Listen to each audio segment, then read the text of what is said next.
Oh, here's somebody we know. One of our own. Gertz.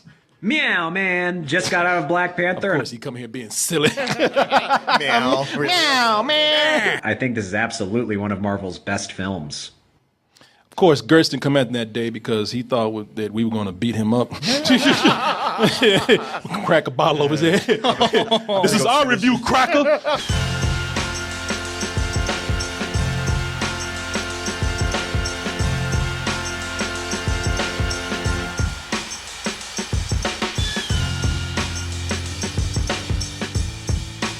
I want to thank Stardust for joining up with us and giving us this nice segment that we're about to do here on the show.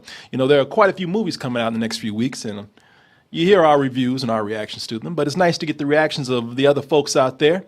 And the only thing that was hard to do with these other reactions from people, you know, because we do these long-form reviews, and I was like, I just don't know how to get people to come on here and give their reactions without being so long-winded. You know, we take up so much time, we can't have other people come here and do the same. Well, fortunately, we have this app now, Stardust. And Stardust, what's cool about that is that not only do people want to share their opinion, not only do people want your opinion to be short and sweet, but now this app allows you to come out and do that short, sweet opinion right on the spot.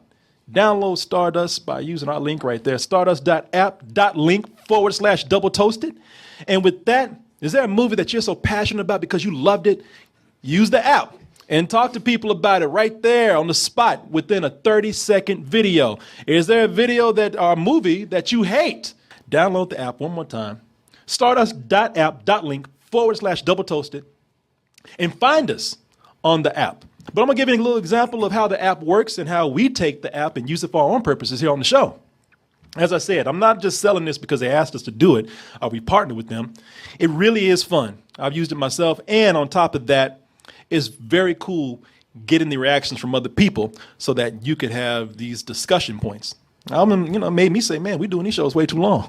Oh, I know. I love that about this app. This app is all about wrap it up, B. Sammy has been nice enough to pull 7 people up with some well-rounded opinions about the movie that, yes, you guessed it, everyone is talking about. The Black Panther. The Black Panther. Oh, Negro Pantero. We own ya. We own ya. We only getting started now. Cause we own ya. Everybody think they know me now.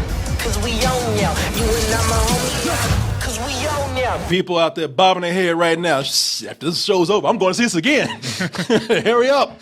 And what's great about this is that, again, it has everybody talking, and people are raving about the movie. But then there's some people who were like us. We came out and we said, look, love the movie, but there are some flaws in there. Sure. And maybe, just maybe, there's some people out there who don't even like the movie.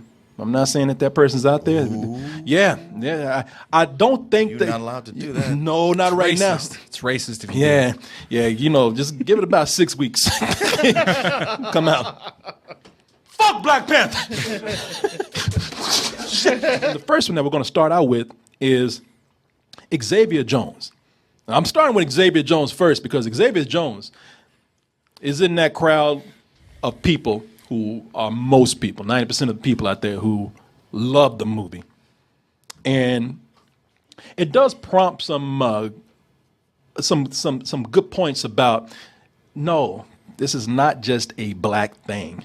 Wakanda felt like its own character with its culture, its detail, its technology. This cast is phenomenal. There's so many to name. Oh my God, so well done.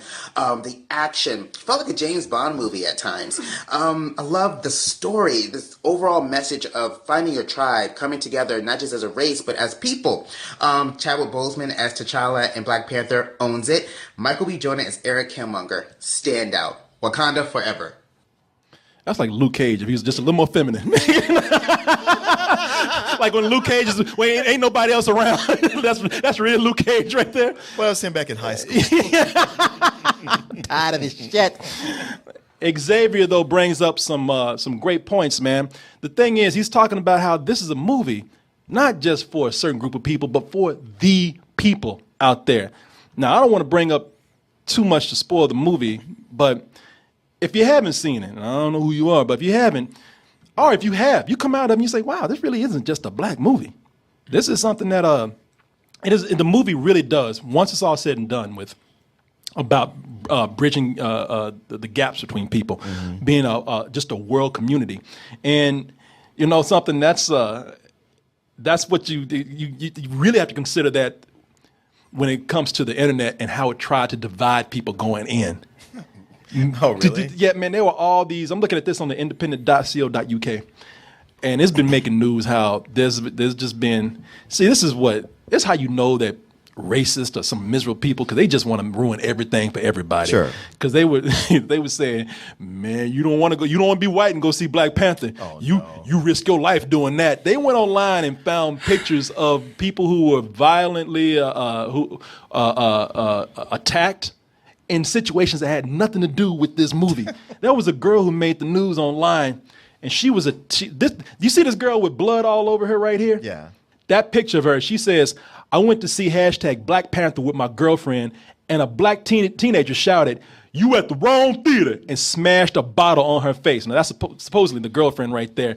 That's another news story where this young lady was at a bar, and she refused the advances of another man, and a man broke a beer bottle on her head. It has nothing to do with this Overseas. Like, this was not even in this country. Yeah.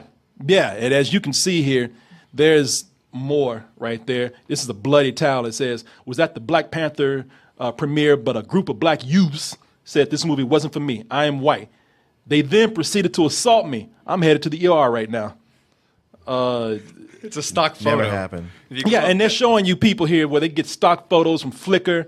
There are people up here who are on watch catching this. Fake poster being created to make Black Panther look bad. And the sad part of it is that some people will believe them. But actually, no one's believing it. This movie's broke records, and there's been nothing but peaceful gatherings at these screenings. Sure. We want white people to see this more than us.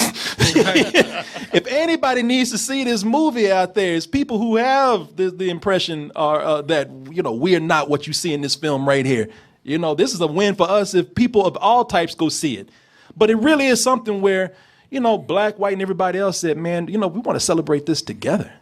You know, nobody wants to go in and cause trouble. There's not been one single incident that's made a big story. When I went to see it the third time at the movie theater, believe it or not, black people shut up. They did not say anything. What? Yeah. I thought I was going to get that experience. I had to warn my wife. I said, now, you know, black people going to be talking, and I might be one of them. but I got in there, all black people like, oh. So, yeah, man. Oh, that's somewhat disappointing. Yeah, it was too. Which was weird because I went to the Alamo Draft House and saw it Thursday night, and there was all the white people laughing and joking. It was weird, man. It's funny because you look in the movie theater when I was in there, you look for everybody to get up there. Like there were two white people that got up and left. Now you don't know why. Because they could have been sick, babysitter, or something. Who knows? But I wanted to get up and follow me. Where you going? I sat through Django. You come back to this. So get back in here. Sit down. Let's go ahead and get into our next one here. This is from Wray Gordon. All right, guys, we got to get real for a second.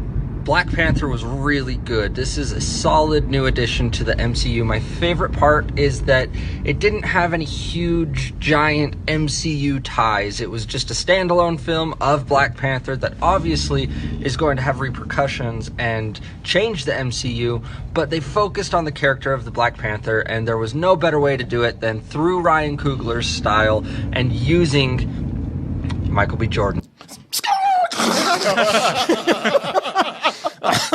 Is that the incredible symbol he's got up there?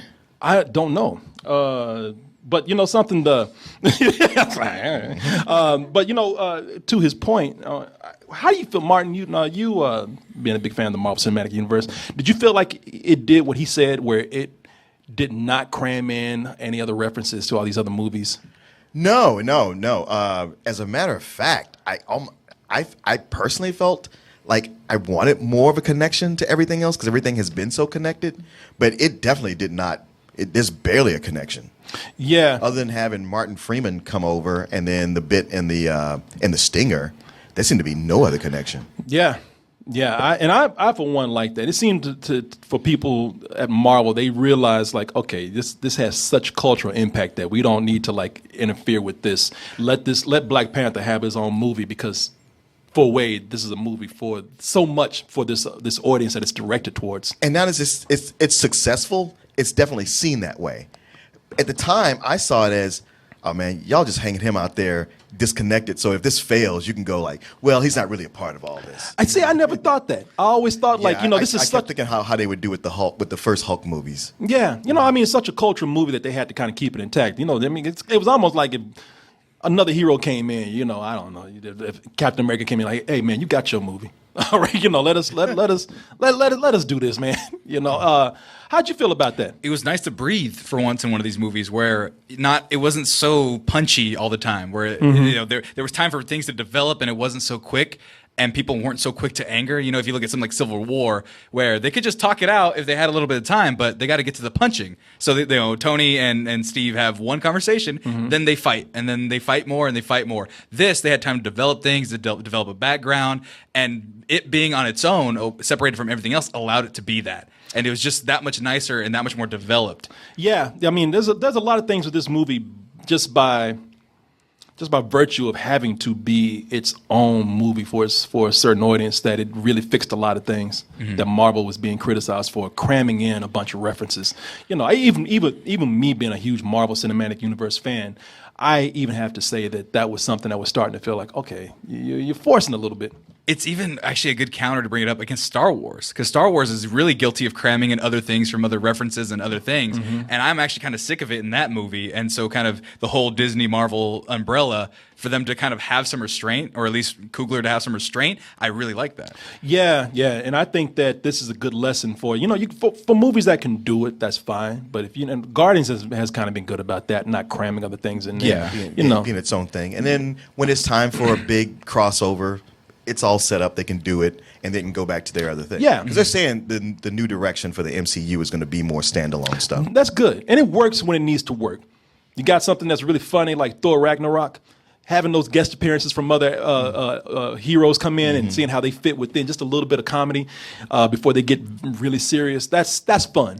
That's a good place to do it. Well, and also it doesn't go down the hole of a lot of other Marvel movies. And not all of them, because they all have different levels of humor. Some of them are straight comedies, and some are action movies that have comedy to them. And this was more of an action movie that was mostly serious. Yeah. And I think for everybody who didn't like Thor Ragnarok being so comedic, for them this was more refreshing. They were more like, okay, this is what I've been wanting. Yeah, exactly. Let's move on to, let me see here, Math Man Jones, who he has a good question about. Now, this is sort of a slight criticism. Now we get into areas where people are pulling back, seeing the movie. Everybody's had the hype, like the movie, but I have my criticisms like a few other people. Initially, here are my cons for Black Panther. I just think the Marvel formula gets in the way a little bit of keeping the movie a little bit safe in certain structural aspects of the movie. I think in the first half, at least, the action has good ideas, but the execution falls flat from a camera perspective a little bit. It gets a little shaky. There are cool moments with the camera, but a lot of it could have been executed better. That's really all I can really think of right now. Everything else, I have a lot of other things to say that are great. Damn, how many your eyes. Yeah. How many Red Bulls did you snort through your nose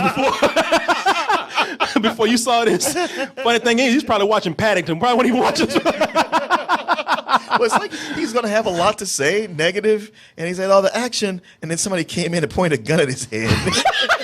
And that's really all I got to say. Yeah, and it was great. But he still gave it Stardust has a 5-star rating system. He still gave it 4 out of 5. That doesn't mean that you can't criticize the movie, and I think he makes a good point here. I think this is something that's going to have to be questioned going into their future endeavors with the Marvel Cinematic Universe. The formula. Now, even though this is Black Panther is awesome and great, they still do follow a formula, and that cannot be denied. You're either going to be able to overlook that or enjoy the movie, or you're going to recognize it. It might bother you if that's been a complaint for the other Marvel movies. But moving forward, can Marvel do anything to really deviate away from the formula that they have? Well, they can. It's one of these things where you start in something new and you're successful, and you keep doing the thing that makes you successful. But as you reach a certain level of success, where you're like, all right, people are coming to these no matter what. Now we can experiment and do other things. and they seem to be kind of getting into that. Yeah. What you say experiment? What's a way that they? You know, I'm not putting you on the spot. You might not have it, but what's a way that they could experiment and make people really say, "Wow, man, you did not do what we thought." Because even Doctor Strange, as different as it seems, follows still that very formula. formulaic. Yeah. What were you gonna say? Something? Ego for me, where they're like, for spoiler alert for Guardians 2, when they were fighting a fucking planet from the inside, that to me was like, this is different. This is weird. I kind of like what this is, you know, and it's slightly different. It's still the kind of the villain of the week type of thing, but for me, I was watching and go, this is something that's kind of different, and they're starting to grow from that because like in this one, it's Black Panther, clone of Black Panther, but evil. And they gave the bad guy a lot more depth to him and a lot more backstory, but still the same thing. So a lot of people are praising Killmonger because he is so developed, because he's so sympathetic, but it's still the same thing. So now, like what Martin was saying, now that they're able to kind of get this out of the way, they can go further and further and start getting even weirder with it. It still could be argued that that's a huge climax on something big near the end. You know, right? Yeah. How can they get away from that? I felt that way when they were fighting Ego. I was like, well, they're running around doing all this stuff, but I kind of know, even though I haven't read this, I kind of know how this is going to go. What would you do? And it played out that way. I don't know. I mean, it's a hard job, man. You know, you have the villain win. That would throw everybody off. Which might be something different for like the mid part. Like, you know, Infinity War is going to be in 2 parts, and Thanos might win during that first part. Yeah, that's the impression I get. Yeah, so that might be a cool way to get around it temporarily. I mean, you know, we talk about the Marvel formula, but it's a formula that most action franchises use. Comic books use it. James Bond has been using it forever. Let's go ahead and get into our next one, which is the real Mr. Robinson, who loved the movie but is talking about something in particular that everybody loves in this film. Believe the hype, everyone. Black Panther, one of my most anticipated MCU movies, is here, and it's fantastic. Wakanda is a fully developed nation and a great addition to the MCU. Chadwick Boseman is once again great as T'Challa. He really carries this movie. All the female characters are incredible. The acting's great. Killmonger, played by Michael B. Jordan, is probably the MCU's most sympathetic villain. The action's fun. It's awesome. You know, everybody's talking about, go see it, by golly. Everybody's talking about how Eric Killmonger is the most sympathetic. And a lot of people either say that makes him, for them, the best supervillain that Marvel has had to offer. Does making him sympathetic really does that really make him the best superhero? Or are people just is he really the fix to Marvel's supervillain problem that they had? I mean, I don't know. I mean, I don't know what scale everybody measures best villain on, because best villain could be I identify with his motives, or I think he's the smartest, or he's the most charismatic. There's all these different things at play. Because Loki's been the most charismatic. Yeah. But Killmonger definitely has something that everybody universally has been like, all right, I can see where that guy's coming from. The Vulture from Spider-Man was also one where you're like, you know what? Forget all these other villains who want to rule the world. This guy has a motivation. I get what he's all about. Yeah. You know, just not making him where I want to take over. I want all the power and I want to rule the world. Unless they actually have an actual plan of what they want to do. And he did. And he had a plan. Yeah. He was like, once I take over, this is my next step. I just wonder if the sympathy wasn't there, because everybody's talking about the sympathy that's making him so great. If you pull back that layer of sympathy, is there still a good character there? You know. Well, I wait till we get to the spoiler talk. Okay. Yeah, and that's kind of where I'm at now, because I can't really say without spoiling too much. Yeah. Okay. I got you. All right then. I love the character, and even I questioned. I was like, do I love him just because he had a tear come down his eye at one point? You know, or he was a kid. He was, they show him as a kid at one point, and oh, okay, And with therapy, have fixed all this. Yeah. Oh, here's somebody we know. One of our own, Gertz. Meow, man. Just got out of Black Panther. Of course, he come here being silly. Meow. Meow, man. Race. Meow, man. Just got out of Black Panther, and I gotta say, believe the hype. This movie's really good. I think the cast overall is really strong here. Chadwick Boseman, all the supporting female characters. In fact, I think they kind of steal the movie. And Michael B. Jordan plays one of the best Marvel villains to date. As far as criticisms, the CGI at the end gets a little dodgy, doesn't look that great, but other than that, I think this is absolutely one of Marvel's best films. Of course, Gertz didn't come out that day because he thought that we were going to beat him up. Crack a bottle over his head. This is our review, cracker. White boy. White boy, get out of here. What do you know about the Black Panther? No, he was sick that day. And he couldn't see the movie. But glad to hear it. And I'm going to tell you something, man. As much as I love the movie, he's got a point. I look at that. I'm going to talk about this later. I'm not going to get into it. But really, there's some parts with the CGI, when you sit on the big screen, not all that great. No, like I said, I noticed it in the trailer, but I was like, all right, everybody's hyped up, and hopefully it'll be better. And then just watching it on the screen, I was like, it's pretty crunchy, and there's no excuse for it. Oh, not the crunchy effects, man. I've had this problem with Spider-Man in Civil War, where he just looks kind of rubbery. There's just something about having a full CG character where either there's not a texture there, or there's a weightlessness that real human people at real practical effects you can't recreate yet. Or at least, they don't have really the physics down. So when he moves, he's moving organically, they do the studies, and he's moving like a person can, but the weight of it doesn't kind of look right to me a lot of the times. Or maybe some of the arm movements, or when they're fighting each other, it becomes very clear that there's not any physical thing touching, Yeah, there's a lot of CG Panther in there, just, where it's just like, okay, that is a CG character. Yeah. It just doesn't, it just doesn't mesh well sometimes with the real life stuff going on. I mean, like with him leaping on cars and everything. That's exactly what I'm talking about. Yeah, there's a weightlessness to it. Yeah, that doesn't feel natural. The scene where he props up and he explodes off of the hood of the car and does that backflip, that looks cool, but it just doesn't look real when he lands because it's so dramatic and it's kind of clunky. Yeah. Even the biggest set piece parts are like that. Yeah, no, I got you. All right, we're winding this down pretty soon. We got a couple of more here. This is Chris D'Onofrio. Chris D'Onofrio. He's giving credit not to just Black Panther, but he says, hey, man, there's a whole cast of people here that did very well.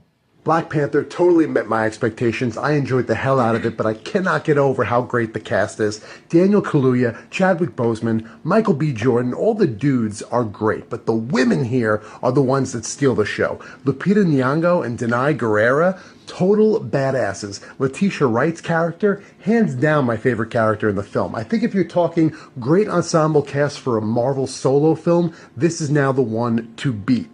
I love this guy's voice, man. I have to say, and I'm going to say this later, but there are a lot of people who are getting credit for this. I mean, everybody's been talking about the Dora Milaje and Lupita Nyong'o and Michonne and everyone. I mean, there are a lot of people getting a lot of credit for this movie. There's a couple of people who aren't. I'm going to mention one later. But Daniel Kaluuya, man, he's not in the movie enough, I know, to get a lot of attention. But he gives a couple of lines in there, a couple of speeches where I'm like, man, if you had more to do in this movie, you'd be great. The thing is, man, everybody hates him. Oh, I fucking hate that motherfucker. They hate him way more than Killmonger. Oh, yeah. Oh, hate that motherfucker. I hate that motherfucker. Not to spoil anything, but yeah, man, people, more than Killmonger, somebody, and I'm not lying, when I was in the screening last night, there was a guy behind me like, oh, punk ass motherfucker. That's how I feel about that dude, man. Man, there's Shit, motherfucker. Like Killmonger, he was cool in there. They were like, everybody like, ooh, these fight scenes are good, but they were rooting for Black Panther again. Like, man, get that motherfucker. Two-time and backstab. Yeah. People hate this guy, man, and he's not in the movie a whole lot. That says something in his performance. Reason. Yeah, that says something about him. Daniel Kaluuya just coming off of Get Out. He's very good in the movie, though. I mean, there's a few lines in here that I love the way he delivered, and again, can't say anything, but not a lot of love for him. Yeah, I'm doing the T thing. Fuck that guy. He needs to go back to the second place, motherfucker. Out the middle of battle. No. Got that vibranium cup. Yeah. Now sleep. Again, winding down. Got two more. This is somebody that I really love. She goes by Panda Bear 277 on Stardust, but we know her as Andrea King. And every now and then I call her my own little Panda Bear. You might have seen her before, but she's not really giving a whole criticism. She's just letting you know how overjoyed she is to have this movie that represents her, and she's just gushing. Okay, so Black Panther. Oh man, that was good. Like seriously, wasn't it? I don't know you. Hey, what you doing over there? Come here. You're black, right? I don't know you. I'm just trying to put my groceries away. It was awesome. It was great. Like, black girl magic is real, I swear, man. It was like Star Wars and Superman for black folks, all rolled up. I love the way Mama just eating. Picking her teeth. It was like Star Wars, and Superman, and all the other shits. It was good. All them white motherfuckers. They don't have all that. Except black. Go on, girl, get that camera out my face. This has seriously been like way overdue. Like, we needed this. We needed this. Of course, she saw this before she went to go captain her boat real quick. Set sail for Wakanda. Yeah. She get lost searching for Wakanda. It's got to be around here somewhere. It's on the Ivory Coast. How do I get there? I'm the captain now. Oh, shit. A bunch of Somali pirates. No, we take you to Wakanda. Sure. Yeah. Oh, you're looking at Wakanda. It's right over there. I take you. I take you. The SS Black Girl Magic. The SS Panda Bear. You'll hear me talk about why this makes sense for someone like her to be so excited.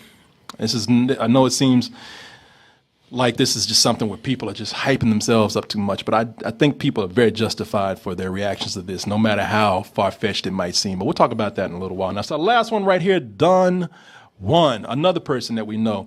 My man over in London, hung out with him a few times there and hung out with him a few times here. Actually, he tried to, I shouldn't say anything. I'm going to brag a little bit. We had a drinking contest. He came over here.